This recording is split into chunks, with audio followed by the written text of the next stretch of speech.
দেখো বলতো আমি কি থেকে কি বানায় লাইছি, তোমরা কি ভাবছো এটা কোরিয়ান নুডলসের প্যাকেট? জি না, এটা একটা হস্তা নুডলস। কিন্তু যারা আমার মতো গরিব কিন্তু কোরিয়ান নুডলস খাওয়ার লেগে মন আনচান আনচান করে, তাকে দেখে আমার আজকের এই রেসিপি। তো ওকে। প্রথমে আমি গাজর আর ডিম সিদ্ধ করতে দিয়ে দিচ্ছি, আর এদিকে নিয়ে নিচ্ছি একটা ব্রেস্ট পিস।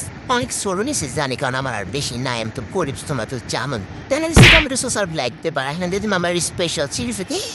কি করছি বেশি দিয়া পাইছি, পইরা গেছে গে। তোমরা কিন্তু কিছু দেখো না, আমি কিন্তু কিছু দেখি নাই, জানি না আমরা।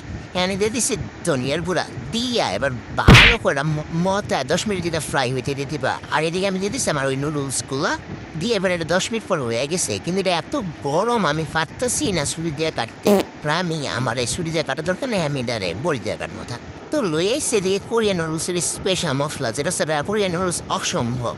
এখানে দিয়ে দিচ্ছি আমি রসুন, black pepper, tomato sauce, chilli flakes, আর এটা সাদা তিল। নিয়ে নিচ্ছে দুটা ম্যাজিক মশলা। এই দুটা ম্যাজিক মশলা পুরোটা দিয়ে দিবা, ব্যাস আর কিচ্ছু লাগবে না। বিশ্বাস করে এই লেগেই মাসে 300-400 টাকা দিয়া এ কোরিয়ান না রামেন নুডলস কিনা লয়। মানে মানুষ তো পাগল, আর আমি তো পাগল নাই লেগে আমি বানাই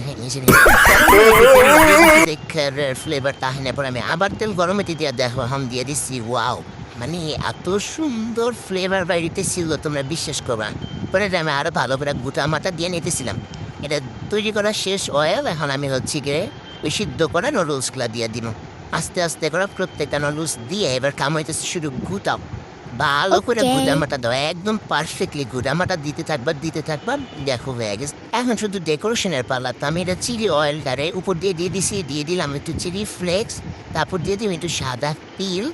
ব্যাস এবার হচ্ছে কি ডিম, টমেটো, গাজর, সিদ্ধ করা গাজর, আর ওই ওই মুরগির ব্রেস্ট পিসটা কুচি কুচি করে কাইটে সার্ভ করে নেব। আর এটা খাইতে এত বেশি মজা, পুরো কোরিয়ান রামেন নুডলস ফেল। আর সব এটার প্রশংসা করতে মাস্ট ট্রাই।